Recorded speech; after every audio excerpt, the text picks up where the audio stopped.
यों श्री राम जी छोटे भाई से बात कर रहे हैं, पर मन सीता जी के रूप में लुभाया हुआ उनके मुख रूपी कमल के छवि रूप मकरंद रस को भौरे की तरह पी रहा है। सीता जी चकित होकर चारों ओर देख रही हैं। मन इस बात की चिंता कर रहा है कि राजकुमार कहाँ चले गए। बाल मृग नयनी, मृग के छहने की सी आंख वाली सीता जी जहाँ दृष्टि डालती हैं, वहां मानो श्वेत कमलों की कतार बरस जाती है। तब सखियों ने लता की ओट में सुंदर श्याम और गौर कुमारों को दिखलाया। उनके रूप को देखकर नेत्र ललचा उठे। वे ऐसे प्रसन्न हुए मानो उन्होंने अपना खजाना पहचान लिया। श्री रघुनाथ जी की छवि देखकर नेत्र थकित हो गए, पलकों ने भी गिरना छोड़ दिया। अधिक स्नेह के कारण शरीर विभल हो गया, मानो शरद ऋतु के चंद्रमा को चकोरी देख रही हो। नेत्रों के रास्ते श्री राम जी को हृदय में लाकर चतुर शिरोमणि जानकी जी ने पलकों के किवाड़ लगा दिए, अर्थात नेत्र मूंदकर उनका ध्यान करने लगे। जब सखियों ने सीता जी को प्रेम के वश जाना, तब वे मन में सकुचा गई, कुछ कह नहीं सकती थी।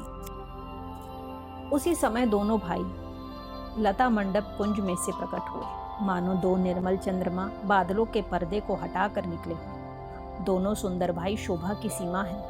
उनके शरीर की आभा नीले और पीले कमल की सी है। सिर पर सुंदर मोरपंख सुशोभित है। उनके बीच बीच में फूलों की कलियों के गुच्छे लगे हैं। माथे पर तिलक और पसीने की बूंदें शोभायमान हैं। कानों में सुंदर भूषणों की छवि छाई है। टेढ़ी भौहें और घुंघराले बाल हैं। नए लाल कमल के समान रत नारे लाल नेत्र हैं। ठोड़ी, नाक और गाल बड़े सुंदर हैं और हंसी की शोभा मन को मोल लिए लेती है। मुख की छवि तो मुझसे कही ही नहीं जाती, जिसे देखकर बहुत से कामदेव लजा जाते हैं। वक्षस्थल पर मणियों की माला है। शंख के सदृश सुंदर गला है। कामदेव के हाथी के बच्चे की सूंड के समान उतार चढ़ाव वाली एवं कोमल भुजाएं हैं, जो बल की सीमा है। जिसके बाएं हाथ में फूलों सहित दोना है। हे सखी, वह सांवला कुंवर तो बहुत ही सलोना है।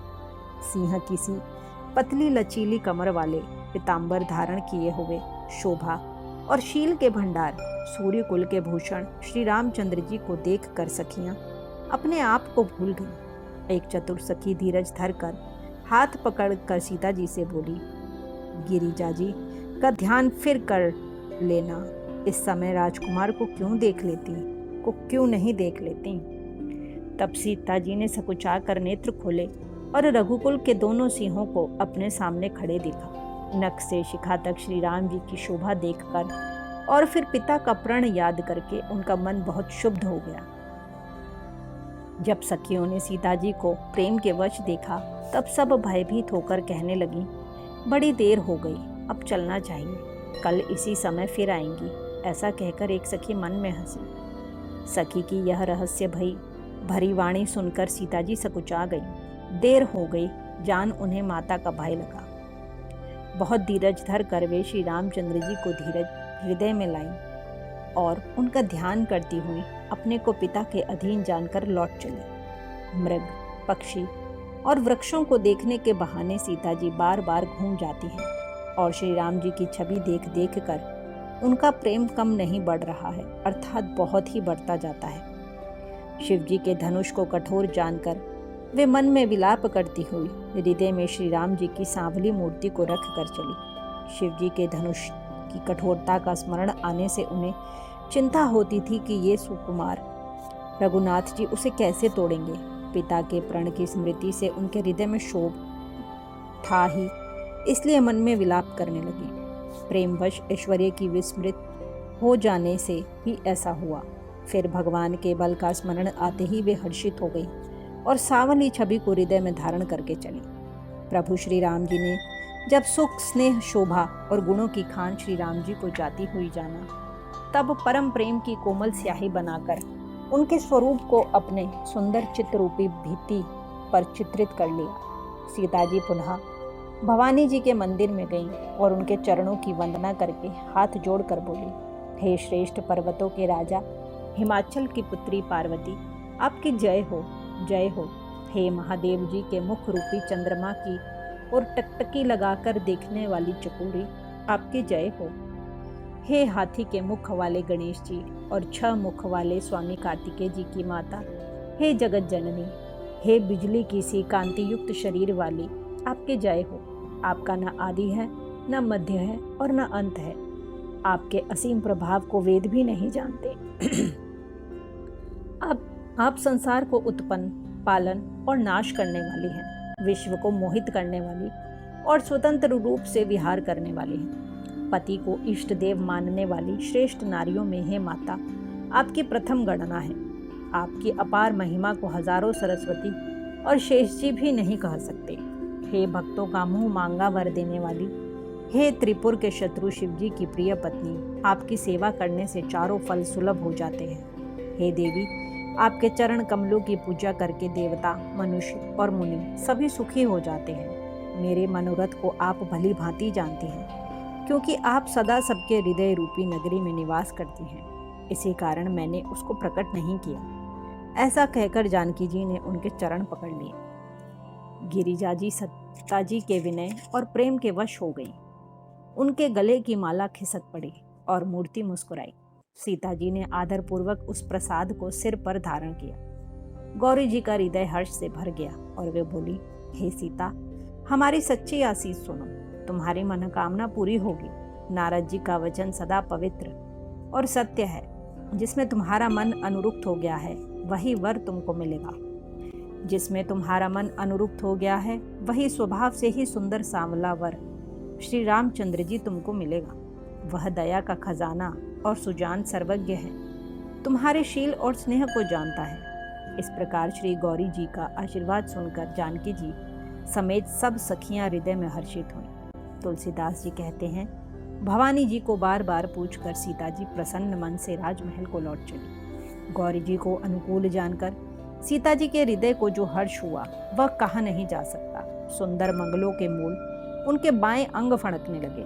हृदय में सीता जी के सौंदर्य की सराहना करते हुए दोनों भाई गुरु जी के पास गए। श्री रामचंद्र जी ने विश्वामित्र जी से सब कुछ कह दिया, क्योंकि उनका सरल स्वभाव है, छल तो उसे छूता भी नहीं है। फूल पाकर मुनि ने पूजा की, फिर दोनों भाइयों को आशीर्वाद दिया कि तुम्हारे मनोरथ सफल हो। यह सुनकर श्री राम लक्ष्मण सुखी हुए। श्रेष्ठ विज्ञानी मुनि विश्वामित्र जी भोजन करके कुछ प्राचीन कथाएं कहने लगे। इतने में दिन बीत गया और गुरु की आज्ञा पाकर दोनों भाई संध्या करने चले। उधर पूर्व दिशा में सुंदर चंद्रमा उदय हुआ। श्री रामचंद्र जी ने उसे सीता के मुख के समान देखकर सुख पाया।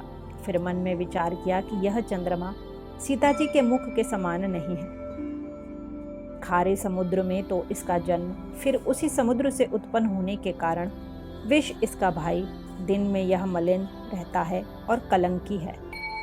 बेचारा गरीब चंद्रमा सीता जी के मुख की बराबरी कैसे पा सकता है। फिर यह घटता बढ़ता है और विरहिणी स्त्रियों को दुख देने वाला है। राहु अपनी संधि में पाकर इसे ग्रस लेता है।